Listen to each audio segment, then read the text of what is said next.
Pues hermanos, empezamos aquí oficialmente con este maravilloso servicio. Como siempre decimos, estamos como alegres, contentos, porque la palabra de Dios nos enseña, nos dice, el salmista dice, yo me alegré con los que me decían, a la casa de Jehová iremos. Así que estamos alegres, porque estamos en la casa de Jehová. La lección de hoy está en el capítulo 3 del Evangelio según San Juan. Este Evangelio, que ya lo empezamos a estudiar en la lección anterior, representa un caudal tan hermoso y tan profundo del conocimiento de lo que es Dios mismo y de lo que es la voluntad de Dios para nosotros, que esta experiencia de estudiarlo, aunque lo hemos estado estudiando desde niños, pero cada vez que lo estudiamos, una vez más, aprendemos más y más. Y estos datos, estos conceptos teológicos, los atesoramos en nuestro corazón, porque esto es lo que es el fundamento de nuestra vida espiritual. Entonces, el tema de hoy principalmente es el tema del nuevo nacimiento, pero ese tema está profundamente concatenado o unido al asunto de un personaje llamado Nicodemo. Así que, para que nosotros podamos entender bien todo este concepto, vamos a hacer lo que siempre hacemos, y es que discutimos una serie de puntos relevantes que hay contenido en el escrito como tal, para que fluya más y sea más fácil la comprensión. Ya nosotros no tenemos que volver a hablar acerca del autor ni del libro como tal, porque lo hemos hecho en innumerables ocasiones. También tienen el YouTube del libro de Juan completo, que siempre nos referimos al mismo. Pero entonces vamos a algunos conceptos, lo que en inglés se llama keywords, palabras clave que están en este contenido, ya sea aquí directamente o de una manera indirecta. Me traté de poner algo indirecto porque están profundamente relacionados. El asunto es Nicodemo. ¿Quién fue Nicodemo? Nicodemo era un fariseo. ¿Y quiénes eran los fariseos? Los fariseos eran una élite económica, social y religiosa dentro del pueblo judío. No necesariamente eran sacerdotes, pero era gente que estudiaban profundamente las escrituras, que para ese momento eran el Torá como tal y los libros de los profetas. ¿Y cuándo se originaron los fariseos? Se originaron en el año 500 aproximadamente, cuando la construcción del segundo templo. Usted sabe que el primer templo de Salomón fue destruido por Nabucodonosor. Cuando ellos regresan con Esdras y Nehemías, llevan a cabo la construcción del segundo templo. Para esa época de la construcción del segundo templo, que es alrededor del 500 y pico bajito, es que se originan los fariseos. Eran una élite también poderosa. Entonces, algunos de ellos pertenecían al Sanedrín. ¿Qué era el Sanedrín? El Sanedrín era el tribunal supremo de los judíos. Por eso fue que Jesús lo llevaron al Sanedrín. Nicodemo era miembro del Sanedrín. O sea, que era una persona que socialmente estaba en lo más alto de la esfera social judaica y posiblemente también en esa situación política que yo vivía, pues era el complejo judaico romano, porque ustedes saben que eso era así. Siempre se mencionan los saduceos y los saduceos. ¿Quiénes eran los saduceos? Bueno, los saduceos eran otra élite también, política y religiosa, pero tenían una diferencia bien grande con los fariseos. Los fariseos creían fervientemente en el Espíritu, creían en la vida más allá de la muerte. Abundarles un poquito más, realmente nosotros tenemos que visualizarlo, que no solamente era esa élite, sino que era un grupo de individuos que estaban genuinamente interesados en las cosas de Dios. Pero Jesús en una ocasión dijo que eran unos sepulcros blanqueados. Ellos no querían mucho a Jesús, ni Jesús le reconocía nada a ellos. ¿Por qué? Porque como suele suceder con los seres humanos y puede suceder con cualquiera de nosotros, podemos estar buscando de Dios sinceramente, pero podemos también extraviarnos. Por eso siempre tenemos que pedir la dirección de Dios. Porque en esa búsqueda nunca podemos perder de perspectiva que nuestra condición de humano nos lleva siempre a sentir o a querer sentir que de alguna forma somos superiores a otros. Y ese fue el gran problema de los fariseos, que ellos se creían que por su búsqueda religiosa eran superiores. Fíjense que el incidente del fariseo, que se relata en uno de los evangelios, el fariseo decía, doy gracias a Dios porque ni siquiera soy como un publicano. ¿Quién era el publicano? Era otro ciudadano que hacía una función, era un contable, recaudaba impuestos para el Imperio Romano. Pero él lo menospreciaba, y si menospreciaba al publicano, menospreciaba a todas las personas que él sentía que eran de alguna forma inferiores a él. Ese fue el gran desvarío de los fariseos, por eso estaban tan equivocados. Pero este hombre entre los fariseos, Nicodemo, oyó el mensaje de Jesús y vio sus obras y decidió, porque era una persona honesta y sincera, que él de alguna forma tenía que tener un encuentro con Jesús para que le aclarara sus conceptos. Vamos a eso entonces cuando entremos a la lección. Ahora, los saduceos, la otra gran diferencia que yo quería apuntarle con relación a los fariseos. Los saduceos se originaron para la época de Salomón. Estamos hablando mucho antes, para la construcción del templo, como 1000 años antes, y eran descendientes de un sacerdote llamado Sadoc. Los saduceos llevaban a cabo y cumplían de una manera espectacular con todos los reglamentos, leyes, sacrificios, todo lo de la ley judaica. Pero ellos no creían en la existencia del Espíritu, ni creían en la vida más allá de la muerte. Ellos creían, pues aquí nosotros somos judíos, cumplimos con todo, agradamos a Jehová, pero esto todo se acaba aquí. Esa era la gran diferencia entre los saduceos y los fariseos. Pero como era una élite de poder religioso e intelectual, también tenían su lugar, podían ser parte del Sanedrín, que era el Tribunal Supremo. O sea que a Jesús lo juzgaron saduceos y fariseos. Hay otro nombre, un grupo social, que son los celotes, pero que ustedes quizá en algún momento lo oigan mencionar, los celotes. Los celotes se escriben Z-E-L-O-T-E-S. Los celotes realmente más bien eran un grupo revolucionario. Así que en este sentido eran diferentes. Eran los que decían, nosotros queremos la libertad del yugo romano y somos un grupo revolucionario y hacemos acciones revolucionarias de guerra. O sea, estos eran combatientes con armas. ¿Ven? Esos eran los celotes.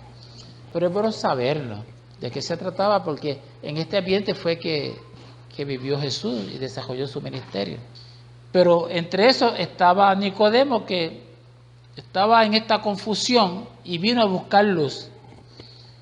Por eso nosotros no podemos juzgar a una persona porque esté en tal o cual lugar o pertenezca a tal o cual cosa, porque el corazón del hombre solamente lo conoce Dios. Así que esa es la situación de Nicodemo. De hecho, déjeme darle unas cuantas, como dicen, perlitas. Tanto Nicodemo como otro personaje de esa época, que era fariseo también, José de Arimatea, estuvieron en el juicio de Jesús y eran miembros del Sanedrín. Esos eran los dos discípulos en secreto de Jesús.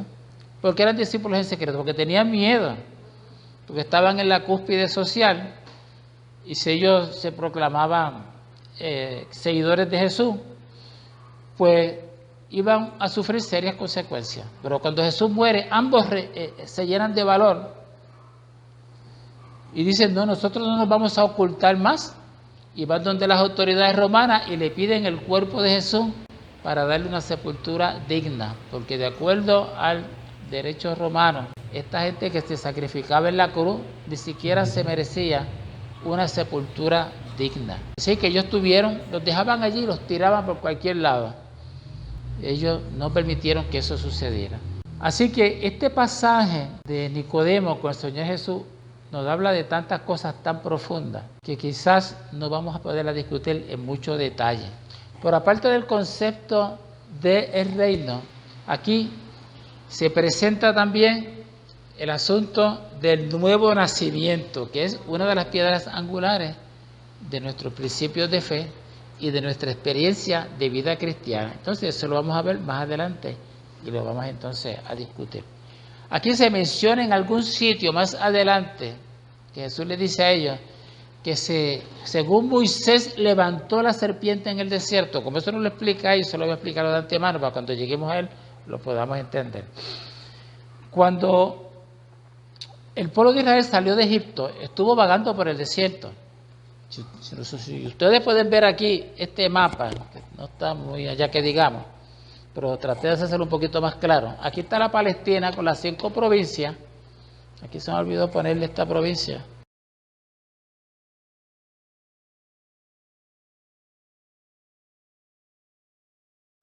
Esta es Perea, la que no le puse aquí. Fíjense que está el río Jordán llegando al Mar Muerto, y aquí arriba está en Galilea, en Galilea, el mar de Galilea. Ya saben, Galilea, Samaria, Judea. Yo cuando era adolescente me aprendía todas estas cosas y se le enseñaba a los discípulos míos allí.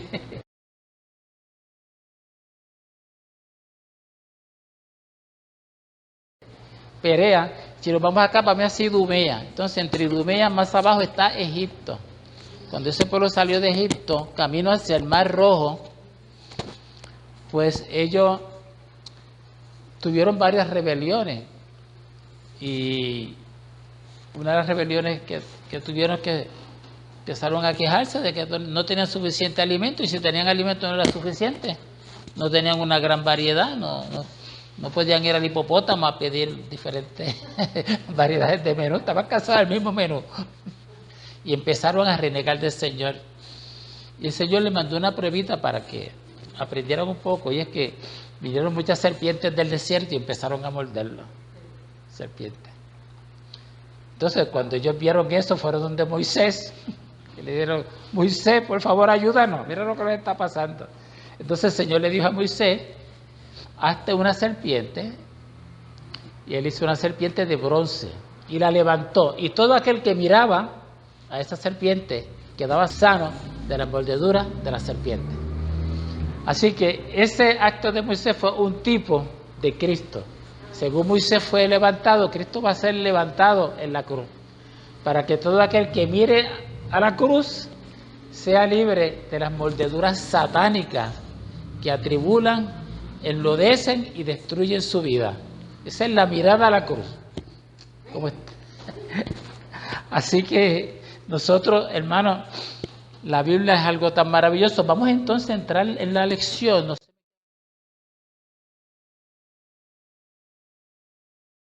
Y vamos a leerla. Yo creo que ahora se nos va a hacer bastante fácil su interpretación. Los primeros versículos 3, Hermano Francisco García nos estará leyendo los primeros versículos de esta lección, hasta que yo le diga, hermano. 3.1. Había un hombre de los fariseos que se llamaba Nicodemo y principal entre los judíos. Este vino a Jesús de noche y le dijo: Rabí, sabemos que has venido de Dios como maestro, porque nadie puede hacer estas señales que tú haces si no está Dios con él. Respondió Jesús y le dijo: de cierto te digo, que en el que él naciere de nuevo no puede ver el reino de Dios. Muy bien, hermano. Ahí se plantea el primer. ¿Quiere algún comentario, hermano? O lo dejamos para más tarde. Me encuentro que está claro el dicho. El que no siguiera, el que no naciere. Ese es el punto. Ajá. Él vino haciendo unas preguntas, tenía unas dudas, había aceptado unas cosas, pero de momento Jesús le dice: mira, hay que nacer de nuevo. Sí, y eso plantea un issue bien importante desde el punto de vista cognitivo. Y lo pone entre el que no, el creyente y no el creyente. Muy bien. Se menciona que cuando ellos se dirigen a Jesús, le dicen rabí. ¿Quiénes eran los rabí? Un rabí era un líder espiritual, una persona que llevaba a cabo enseñanzas espirituales, pero que tenía alguien que lo siguiera. Pero eso ustedes ven que aún hoy en día existe la institución rabínica, entre los judíos existen los rabinos, rabí. Y Jesús era considerado un rabino, y de hecho él se denominaba a sí mismo y lo aceptaba como rabino. Él era un maestro. Rabí, en otras palabras, significa maestro. El punto que se trae aquí en estos momentos es el de que este hombre tan inteligente, educado, viene a buscar unas aclaraciones y se encuentra con unas expresiones de Jesús que lo confunden aún más. Porque él le dice: yo acepto que tú eres el Señor, aceptamos tus dichos, tus enseñanzas. Y entonces el Señor lo que le dice: bueno, pues no es suficiente con que lo aceptes, sino que tú tienes que pasar por un proceso de transformación de vida. Y eso bien difícil de entender, porque ¿cómo puede un hombre nacer otra vez?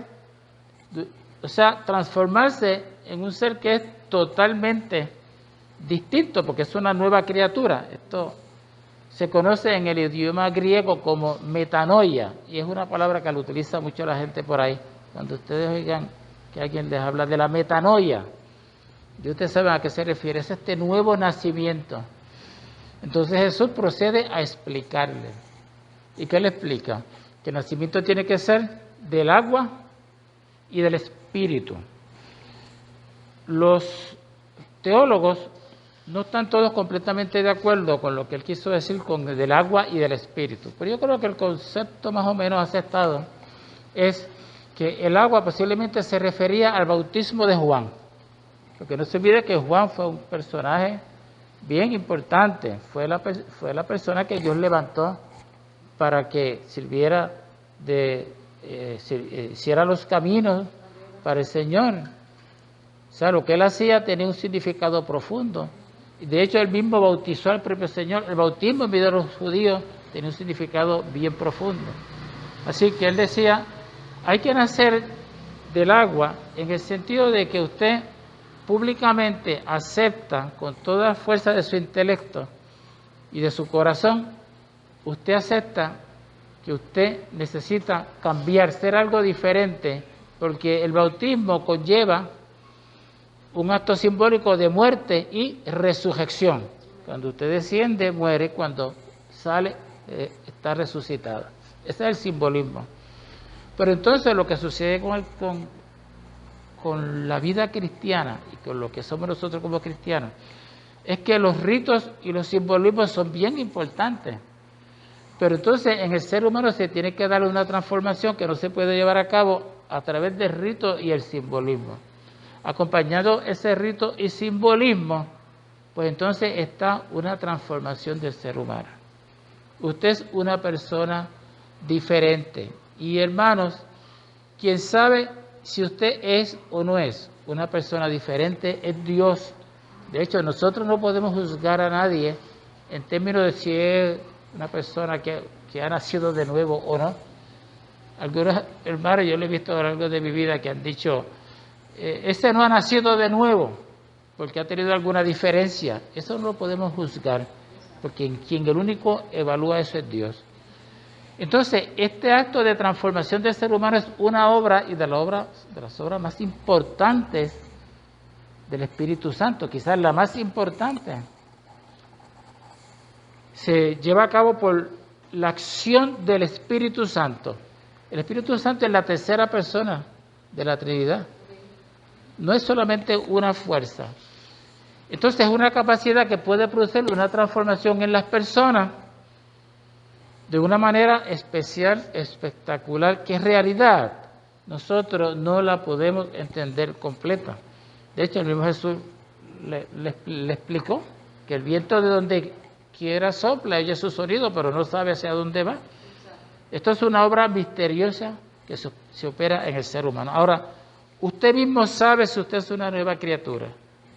Lo sabe. ¿Por qué? Porque el Espíritu Santo está en su conciencia, está viviendo en su conciencia. Ese Espíritu Santo nunca le va a permitir a usted hacer cosas que vayan en contra de la voluntad de Dios. Y si las hace, siempre va a estar redarguido.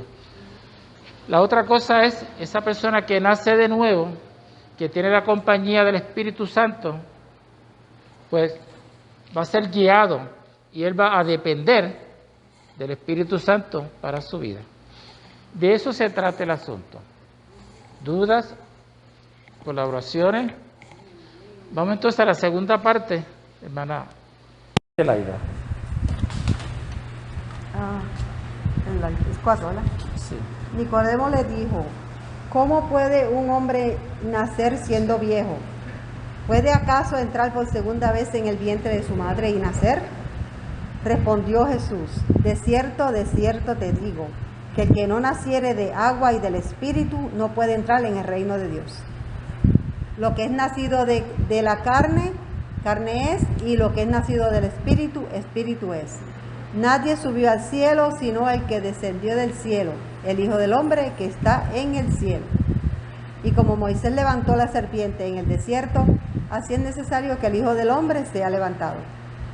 Porque de tal manera amó Dios al mundo, que ha dado a su Hijo unigénito, para que todo aquel que cree no se pierda, mas tenga vida eterna. Porque no envió Dios a su Hijo al mundo para condenar al mundo, sino para que el mundo sea salvo por él. El que en él cree no es condenado, pero el que no cree ya ha sido condenado, porque no ha creído en el nombre del unigénito Hijo de Dios. Maravilloso. Gloriosa su palabra. Muy bien. Aquí tenemos entonces el otro gran elemento que se introduce. No solamente usted se expone a la palabra, el Espíritu Santo obra, pero para que ese proceso se dé, hay una condición. Y con esto podemos terminar la lección. Y es la condición esta, de creer. Ya Jesús le aclaró el asunto del reino, ¿verdad? Que necesitaba que se aclarara, porque los fariseos y los judíos pensaban el reino, un reino humano, pero Jesús le dice, el reino mío es un reino que está en el corazón de las personas, que existe aquí y va a existir en el futuro, en la vida más allá. Pero para que todo eso sea una realidad, tiene que darse el creer, el tener fe, y esa es la clave de todo. Por eso es que San Pablo en un momento dado dijo, el justo vivirá por la fe. El justo vivirá por la fe. Se han escrito enciclopedias por eruditos bíblicos acerca de lo que es la fe. Y la teología es el capítulo principal de todo libro de teología que se estudia en un seminario. No vamos a entrar de lleno, pero la fe tiene diferentes componentes. tiene un componente cognitivo. O sea, usted tiene que escuchar acerca de Jesús, entender acerca de Jesús. Tiene que haber un acto de aceptación, pero tiene que haber también un acto de dependencia de parte de Dios. Si nosotros no contamos con Dios en cada momento y a cada paso de nuestra vida y en cada lugar que nosotros estamos, pues puede ser que nosotros no tengamos una fe verdadera. Porque si usted cree en algo, es algo que es vital para usted, es una experiencia de vida. Por ejemplo, yo no puedo negar que conozco al hermano Paco, porque es un hecho, una realidad de mi vida. Si usted ha conocido al Señor, el Señor es una realidad de su vida. No es un concepto religioso, no es una teoría, no es una elaboración teológica elegante, intelectualmente bien atractiva. Es una experiencia de vida. Yo conozco a mi Señor, Él está a mi lado, yo camino con Cristo. Y si eso es así, pues entonces nuestros actos van a reflejar eso. Ahora, también puede suceder que de vez en cuando como que dejamos a Jesús atrás, ¿verdad? Nos olvidamos que Él está a nuestro lado. Pero entonces el ejercicio espiritual es busquemos estar todo el tiempo posible lo más cerca de nuestro Señor. Porque eso es lo que nos va a sostener. Fíjense, nosotros estamos viviendo unos momentos, y con esto terminamos, en que hay mucha inseguridad.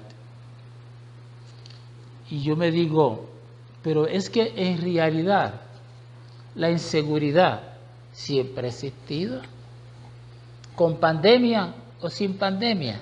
No hay cosa más insegura o insegura que la vida misma. Como decía alguna gente antes en forma de broma, estar vivo es un milagro. Eso ustedes lo ven constantemente. Una persona joven puede enfermarse de cualquier cosa y a los 2 o 3 meses ya haber fallecido.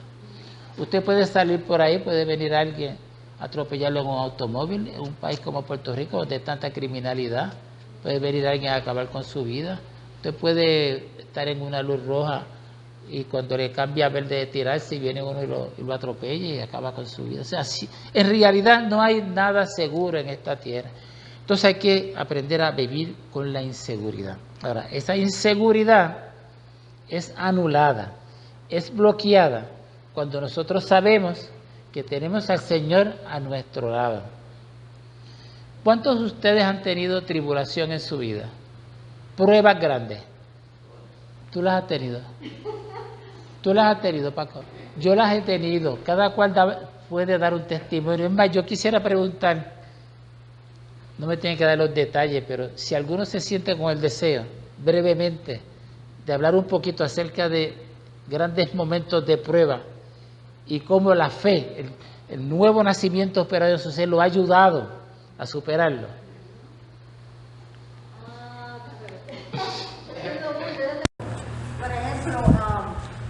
Por ejemplo, cuando mi esposo estaba en Beirut, que había era una guerra, ¿verdad? La mamá de mi pastor, la en Carolina del Norte, me dijo, haz el Salmo 91 todos los días, ¿verdad que sí? Entonces, pues ahí explotaron el building, y el edificio, yo no sabía de mi esposo por más de una semana, pero la fe me mantuvo, el Señor me mantuvo en paz, esa paz que dice, yo vine a darte paz, no como el mundo la da, sino como yo la doy, ¿verdad? Yo me sentía en paz. Y entonces ahí esa fue una de las claves que a mí me enseñó que mi Señor siempre estaba conmigo. Porque una de las cosas que nos decían antes era, si pecas, el Señor te aleja y te deja sola, ¿verdad que sí?